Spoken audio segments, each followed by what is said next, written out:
welcome to another week of Summer 2025 tier list where I check the most recent episodes and rate them based on how much I enjoyed it. Monday being the cutoff. So, Summer Hikaru died on hiatus this week. Anything else on hiatus? No. Let's start with some garbage right away. It's been a while since I've put an anime episode in trash tier, but this absolutely deserves in trash. I think that this episode that we just watched was one of the most dog shit episodes of anime that I've personally reacted to. The production value is fine, the character designs are great, the voice acting, soundtrack, whatever, but holy shit, the conclusion of Satsuki's arc is the most convoluted, contrived bullshit that I've ever had the displeasure of experiencing. None of these girls, again, it's my problem for expecting any sort of fucking logic in these dumbass fucking high school bitches, but holy crap, like the episodes before it was like digestible. I could watch it and have fun with it. The conclusion of her arc, it was just the most bullshit. Thinking about it makes me mad. None of it makes sense. It's not even a skill issue of, oh, you don't have media literacy. No. The author does not understand how to write actual fucking character interactions and development. And the conclusion of Mai, Satsuki, and Renako, literally nothing. Fuck this bullshit ass anime. I hope the next arc is better. Even the people that glaze this source material are saying, yeah, that episode was dog shit. Let's just go next for the next arc. This episode doesn't exist to me. Genuinely dog shit. Holy fuck. What was another trash episode this week? No, that was pretty much it. Arknights, I think actually deserves in peak. It's probably more close to great, but Arknights, you know, I want to like give it some love because it's about to end. And the hype scenes with Amiya going to guard Amiya was great. Do I know the context of it? Nope, I don't play the video game. That's why it's hard to like get super immersed to, but I'm trying my best. And then Tala versus Chen versus Amiya. A little bit more backstory stuff with Duke and the, you know, Sarkaz King, like Lord of Fiend shit that Amiya's seeing. That shit was really hype. I really enjoyed it. It was a Sakuga ass episode. Peak. Grand Blue. It was a... I enjoyed it. It was an enjoyable episode where we're basically getting bullied at the workplace by our purple pink hair bitch.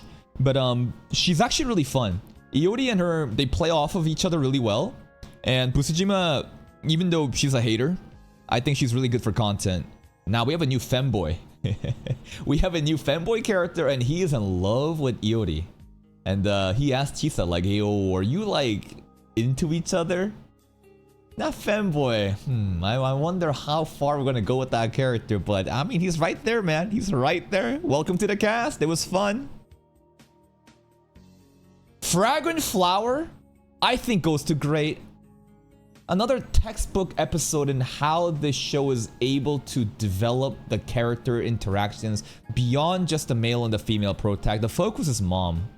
Rintaro, who's given up on anything in the past due to the bullying and the discrimination, has given up, right? And then he opens up and brings friends that sees him for who he is, and the mom who dyed her hair and pierced her ears for her son, because that's the first thing that he actually wanted to do after closing himself in, right? The mom is like crying. She's so happy. She's so happy that her son is finally opening up and has a group of friends that actually sees him for who he is. It's just so wholesome, bro. It is the most fucking positive, wholesome, god, diabetes-inducing show. If you like, you know, feels good anime, it's definitely for you.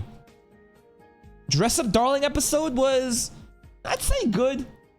There was some really funny stuff at the end, right? With the misunderstanding of what Gojo was doing. Apparently, it was not really, you know, condoms that they're selling. It's still like aphrodisiac energy drinks for sex. But anyways, Marin thinks they're doing the deed. Gojo is literally staying awake because he thinks that if he stays awake at a girl's house, it's not the same of like, I don't know, the intimacy of like going to a girl's house and staying over. The nun made cosplay stuff, yeah, okay, it's kind of fun, I guess. I'm more interested in what Akira is up to, of why she hates Marin. I still think it's just that she had a terrible experience with Gyaru types like her and stereotyping Marin like that, but Marin is not like that girl, hopefully. It was just kind of a meh episode though, right? It's just kind of like set up and just kind of just chilling. Krivatez. This shit was great. I enjoyed it a lot. It was hype.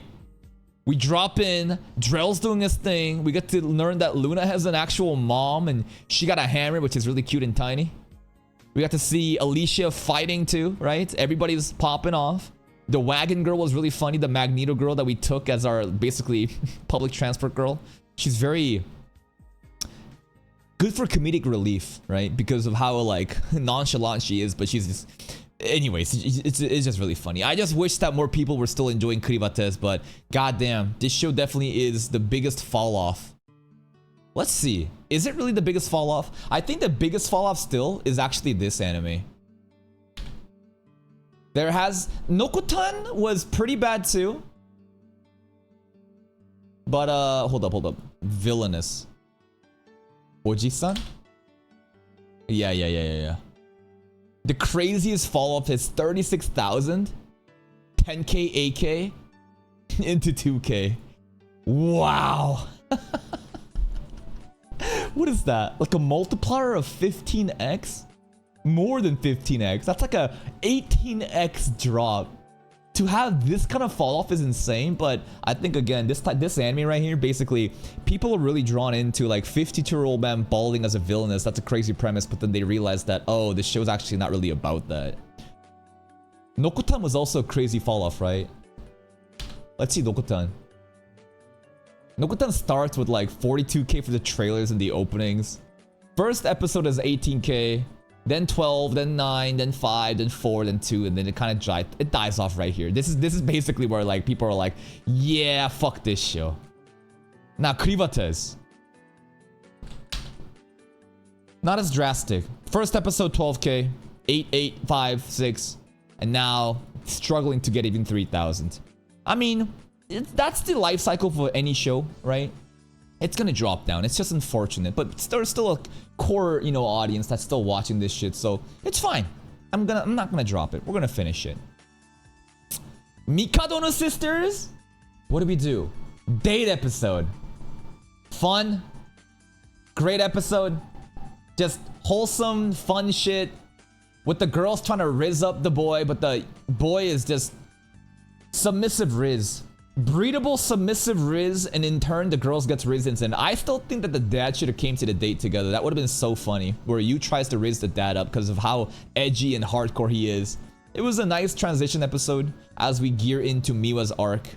But just overall, just fun slice of life interactions at the theme park. Dandadan? Peak? Easily peak. Such a fun episode in the beginning. Okarun versus Evil Eye, right? Really hype. The red-black shading of his new powers, basically just faster. His glasses looking ominous with the lighting. Loved it. And for him to basically contain Gigi, or Evil Eye, right? For Gigi, they're chill now, right? It was a little awkward before when like Evil Eye almost like violated Momo, but then Okarun got in there and Gigi felt guilty about it, but we're chilling now. Building the house back up was also really nice. It's the aliens are clutching for us. Gigi's parents, the mom is fucking crazy. And then Evil Eye pulling up for school. It's so fun because Evil Eye again is like a child. He's never been to school. So basically we're bringing a toddler to school. And it's just like him, you know, eating food with his hands and he's just having a good time at school, you know? And it's fun. And Momo's basically his caretaker. Kintaro, I think, is finally pulling up next episode, right? The mecha guy, the glasses guy, the true protag of Dandadan. Will be very excited to see that. Gachakuda episode was just kind of good, right? This is just chill episode. It's kind of like setup, transitionary phase. We got to meet the captain, more lore about the border, no man's land, the lady who apparently just camps there. We got to meet our boss as well as the boss of the, what's it called? The Raiders as well. Learning about Rudo's powers. Just a chill episode. Like, these episodes, Dress Up Dawn, and another chill episode too was Minogra, right? Like here too. Minogra also was a... Low-key, I feel like I should put these in here. Straight up. I'll recalibrate later, but like, these episodes this week has been a very meh week. You know what I mean? Because like not every episode can be just balls to the walls hype. I don't believe that a setup episode gets relegated to just mid though by default. We've seen that setup episodes can be very fun. It's just that my no girl as well was just kind of like Isla pulls up and she's mommy and that's it. It's just not really much to it. It's enjoyable, but it's not like, oh my god, this is peak. It's just, okay, I'm okay. Let's get to the next part already. Kaiju 8 feels the same way. It's crazy that I actually enjoyed Kaiju 8 setup episode last week more than this week. Kaiju 8, Reno's power suit shit was kind of cool. It was more about like, you know, Reno and the Iharu guy, the red pompadour, and their dynamic. It was enjoyable. It's just kind of lacking. Kaiju 8 is really dead, man. Kaiju 8 is actually so fucking... I should drop this show, low-key. There's too many shows in Saturday, too. Kaiju 8 is actually pathetic. It is so bad. Bro, what the fuck is this? Like, are you serious? We can't even break 2,000 views? That is pathetic. I should have dropped this. That's actually, and even on a hype episode, it's barely getting 3,000. This is like the average viewership for like mid episodes. Kaiju 8, I think we should drop it. I can't even justify it at this point. Like straight up, this shit's garbage performance. No one cares. The fall off is insane. It's crazy, man. It's crazy. It was kind of like lit for a bit back in season 1, but obviously, see, sequel syndrome happens, but this shit is cooked. This shit is absolutely fucking cooked. Low key, I think I should drop this. I didn't even realize how bad the performance was for the last 3 episodes like that. Like, wow, this is really fucking bad. Like, even 3,000 is sus, right? 3,000 is pretty sus, but like, damn, this is fucking pathetic. I think I should drop it. We'll see. I'll think about it. Saturday is Kaiju 8, right? We got Saturdays are like Dress Up Darling, Kaiju 8, Hikaru, Fragrant Flowers, but usually that gets delayed to the next thing because we wait for fan subs. Lord of the Mysteries, right? Lord of the Mysteries though comes out like late at night, and depending on when I go live, sometimes I go live in the morning, sometimes I go live at late time. It's kind of awkward, but man, this shit is fucking garbo. This shit is fucking garbanzo. Next up, BBL Shota. Probably great episode. Really hype episode. Maybe even peak. Tao was popping the fuck off.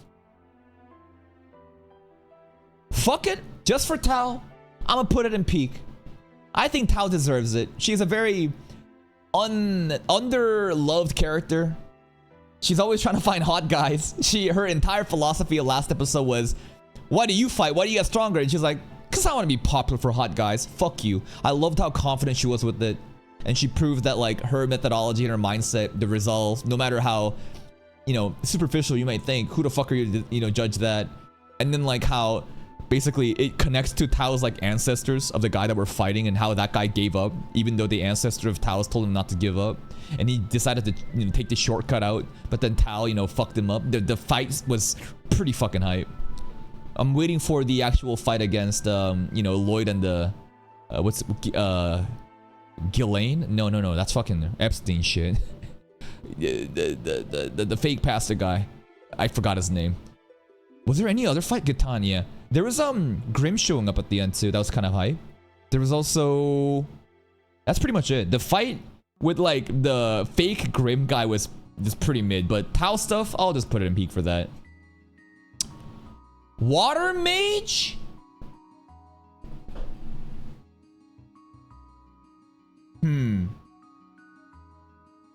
We fought the Demon Prince. We got Leonore content. And then we also got Rio and Elf Girl sparring. It was a great episode. I'll say it was a great episode.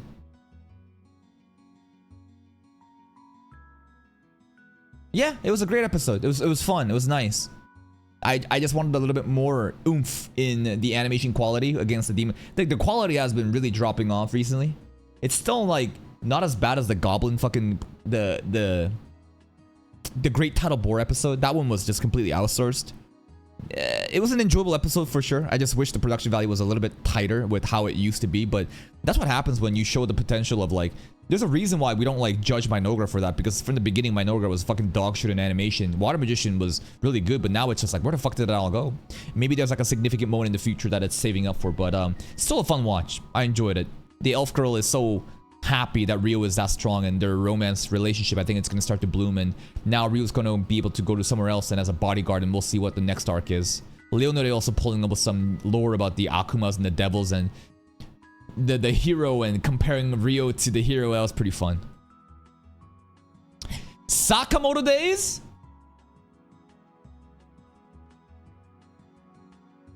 It's great, probably. I mean, if I'm gonna put BBL Shota up there in peak because Tao popped off, I feel like I have to put Sakade's up there too because Akira popped off. Her true side, the assassin side, shows up. And it's so fucking hype. I love how like her entire personality changes and she's literally fingering, bro. She's literally fingering. You know what? The more I look at this, the more I think I should promote Fragrant Flowers as well. I think Fragrant Flower episode was really good, and I'm underestimating, you know, the amount of the stuff with the mom was so fucking wholesome. Sakade's pops off, Akira pops off. There's some funny moments with the other mob characters, and we get to see more of the fangirl, right? Sakamoto's fangirl. There's a lot of fucking peak here, huh?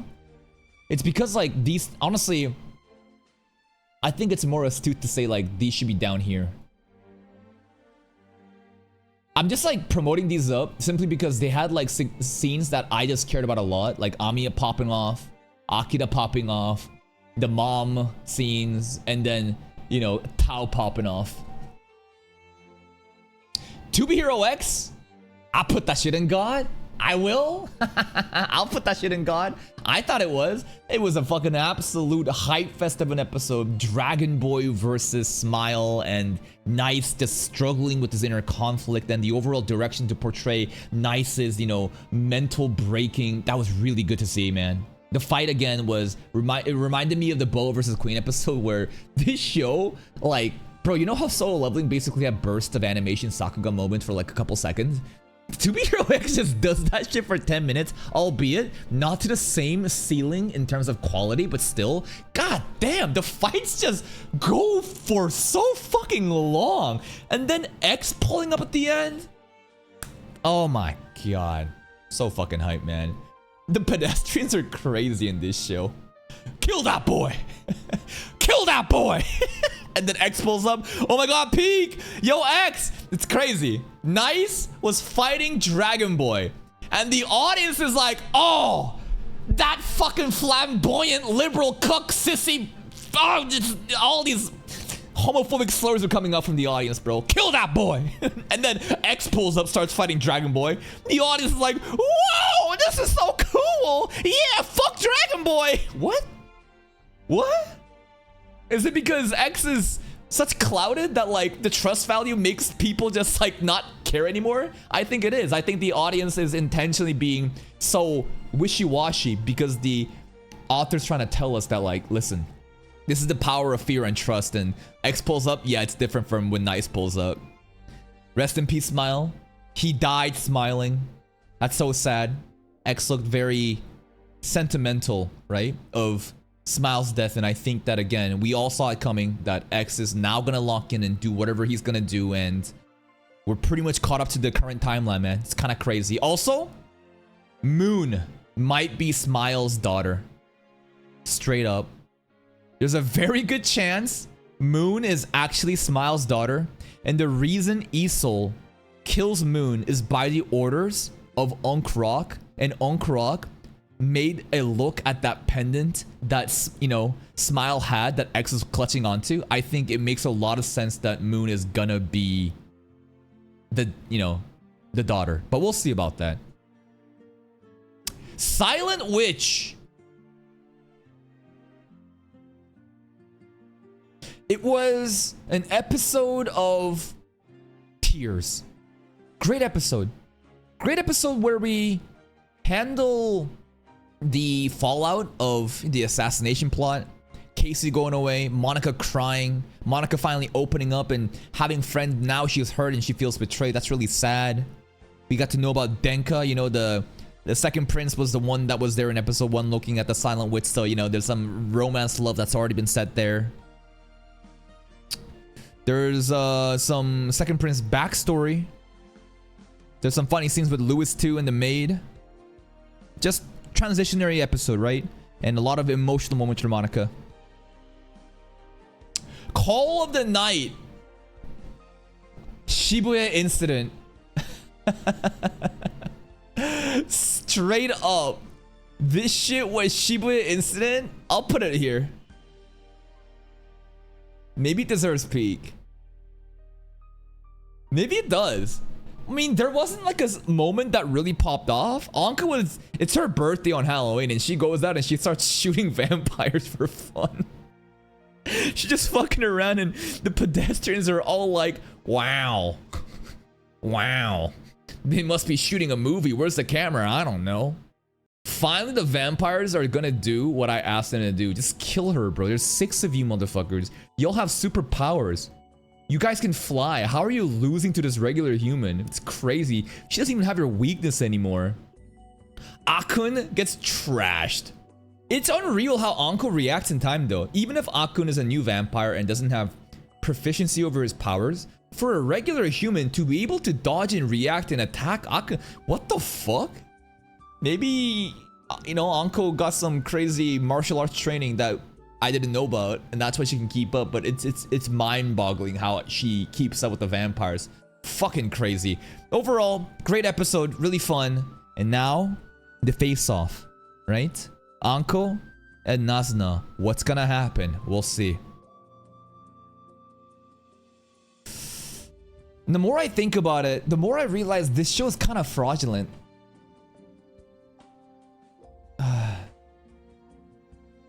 Basically, I feel like Call of the Night can be up in peak if BBL Shota and Sakamoto's at peak. It's just that I am rating Saka and BBL Shota and Arknights again because of the ceiling that it reached, right? I think overall, Call of the Night episode was probably better than Saka Days or BBL Shota. But I really do value the peak moment, right? There wasn't really a ceiling hitting peak moment that stood out. Like, basically what I'm trying to say is, let me try to like give you a picture because maybe some of you don't understand what I'm saying right now. So what I'm trying to say is, let's say this is a graph, and let's say, you know, this is this is Call of the Night right here. Call of the Night episode was really good all the way through. You know, basically, like this is the episode, right? And how much like enjoyment, right? Let's just like I guess the hype factor. I don't know, right? This and again this is the episode. As the episode goes on, it's pretty stable, right? It's consistent. Sakamoto and Arknights, right? And this is basically like COTN, right? The thing about Sakamoto Days is that like Sakamoto Days is probably kind of more here. But then it had a moment like that, you know? The Akira moment is the thing that I look for. And this is the same with like, you know, Saka as well as, you know, like Arknights. So like I absolutely and BBL Shota too, right? 7th Prince.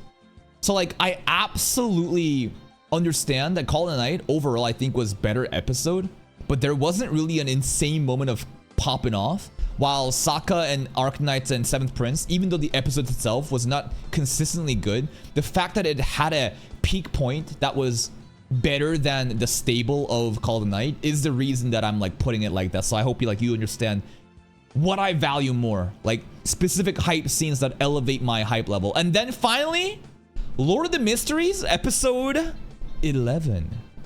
Where does this go? Based on just an enjoyment, I think this is up here, right?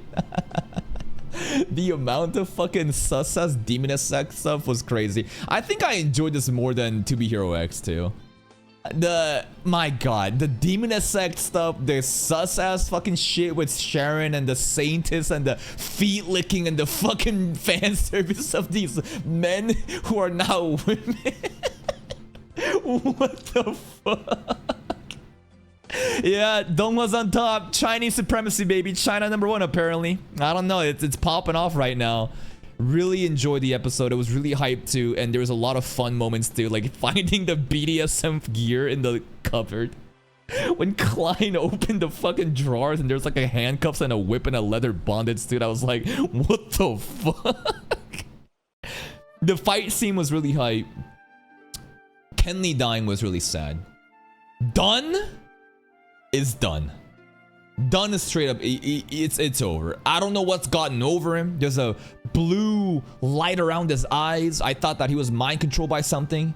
He's lost the plot. I don't know. He's either gone crazy as a Beyonder or someone's mind controlling him. Bro is fucking eating Kenley's heart. Maybe it's all a misdirection and, you know, this is all Nightmare. Like, they straight up could be doing some misdirection stuff where Dunn actually didn't actually eat the heart.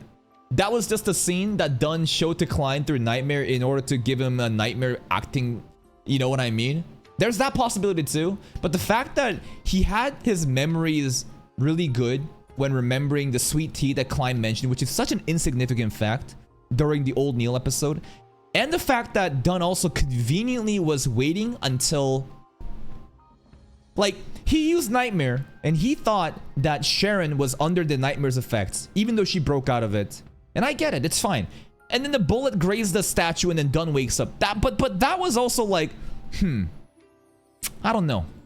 There's weird things happening right now with Dunn, and I think he can't be trusted right now, and this is really sad. More people are dying, and we're 2 episodes away from the doomsday. Now, let's recalibrate the tier list. Let's recalibrate the tier list and be really harsh, okay? I think that this is a friendly tier list. If I want to recalibrate this shit, I'll just fucking drop this bullshit here. I think that Dressed Darling, Minogra, Kaiju 8, Gachakuda was actually all pretty mid. Enjoyable mid. Maybe even Grand Blue too, but I actually enjoyed the fanboy stuff and the pink hair bitch stuff. I think that Water Mage might probably have to drop down too. Maybe. Because of the quality. Maybe Krivates too. Something like that. If I really wanted to be harsh here, maybe I would not acknowledge, you know, Sakamoto Days, BBL Shota Arc Knights. I would maybe put up, you know, Call the Night and go against my philosophy of this and put that shit up here. And I think that these two are fine like here. This is a recalibrated tier list. Take what you will with this. This doesn't mean that this is my final thing. Basically, I want to give you a friendly tier list, you know? A nice, wholesome tier list. And then I want to be really fucking mean. To the point where maybe I don't mean it. You know what I mean? Just to kind of give you an idea of how I really feel about this if I just want to go all out. That's it. See you next time.